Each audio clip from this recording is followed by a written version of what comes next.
With this now, I call upon the research scholar, Mr. Abdullah, to start his presentation. Bismillah ar-Rahman ar-Rahim. Thank you very much for providing me such a great opportunity to have such a great session and defend my final thesis.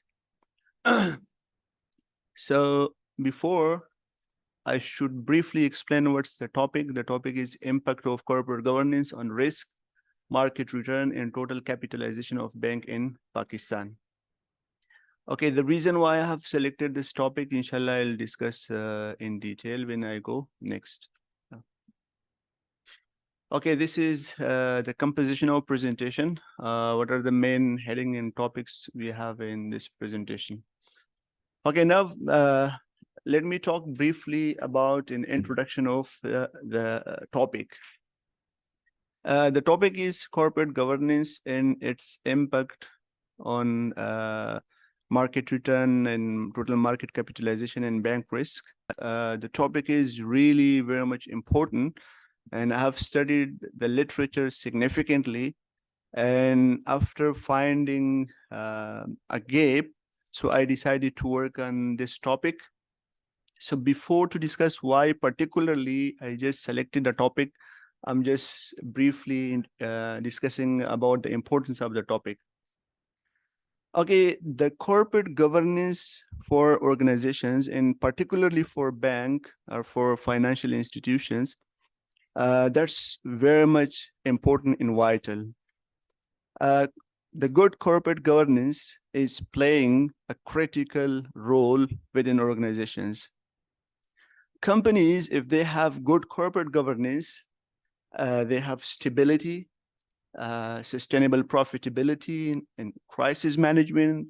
They have a good mechanism and practice in place to manage crisis effectively and strategically, and also contribute in risk reduction, innovations, communications, investor confidence, and economic stability.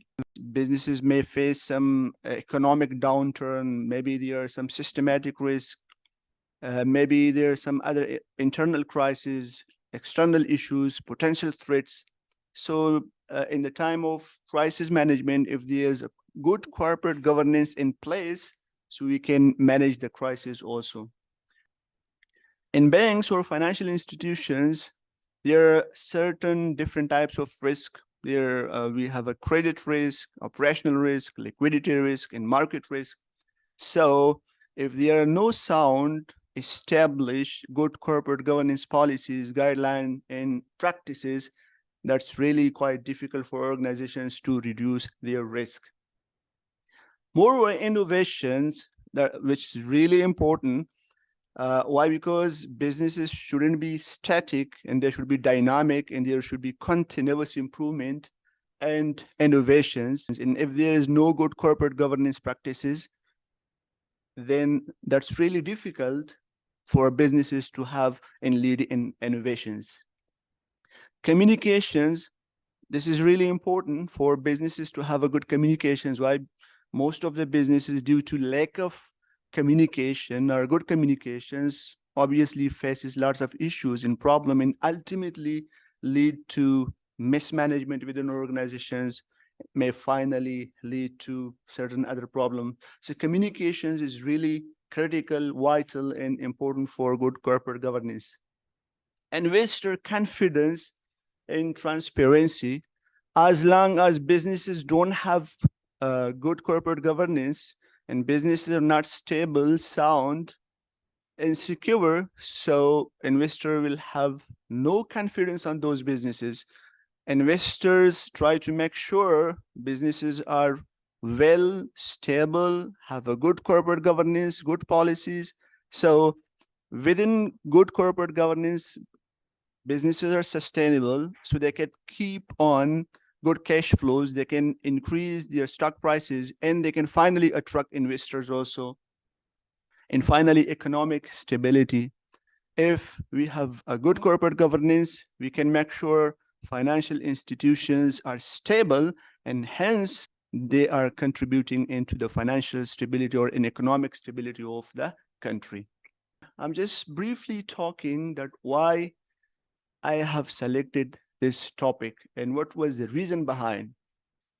Okay, in 2007, from 2007 into 2008 and 9, within the global crisis, businesses, investors, and analysts, they were dominantly relying on the financial statement indices.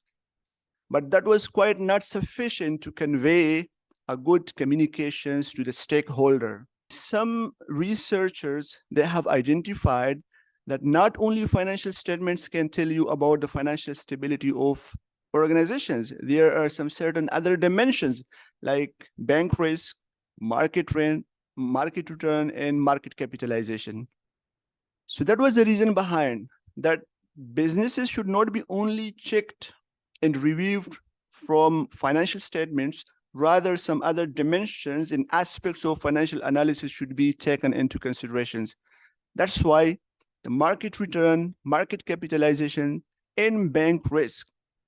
So in those times, based on my review and analysis of the gap, I couldn't find any single research having the same group of variable checking the businesses from this dimensions or from this aspects. So that is why it was very necessary for me and crucial really just to contribute in the body of knowledge. I selected the topic. Okay, more particularly, the existing literature here, what I've mentioned several authors, they primarily relied on financial statements for performance evaluation. This was the issue. And as I've explained, the financial statements could not alone provide sufficient information to the stakeholders. And there was reasons investors have identified that we should look into the financial performance from different dimensions. So that is why the dimensions I have added in the performance of the bank that was quite new, and some have contributing into the body of knowledge. So the limitation of financial statement here is, okay, the financial statement may not capture the holistic dimension of bank performance. Bank with strong financial statements before the global financial crisis faced challenges, as mentioned by this author. And Harris 2019 proposed additional metrics like market capitalizations, bank risk, and market return for performance assessments. So that was the story behind the gap and why I've selected this topic. Now, in the theoretical framework, I just briefly put that why I've selected the study and what are the theories behind my topic. Okay, there are many theories, but more dominantly, what I've selected two theories: agency theory and stewardship theory. Okay, the agency theory is talking about the relationship between agents and owners or shareholder. Like within the organization, we have a board of directors, the managers, how corporate governance practices should be implemented to mitigate the crisis in the conflict between the shareholders and the board of directors. And the stewardship theory highlights the motivation aspects of corporate governance. It's mean the stewardship theory is based on how the corporate governance is motivated. It's mean employees, board of directors, managers, if they are inherently motivated, they can improve the performance. So these are the main two theories my study is connected with. Yeah. First, what was the philosophy of the study? I have selected positivism. If you all know, in philosophies, generally we have ontology and epistemology. Ontology is talking about the nature of the reality, whether the data, the phenomena or the data collected is subjective in nature or objective in nature. And the epistemology is talking about how the data should be acquired. So the nature of the reality of the ontology, from the ontology perspective, my study is objective.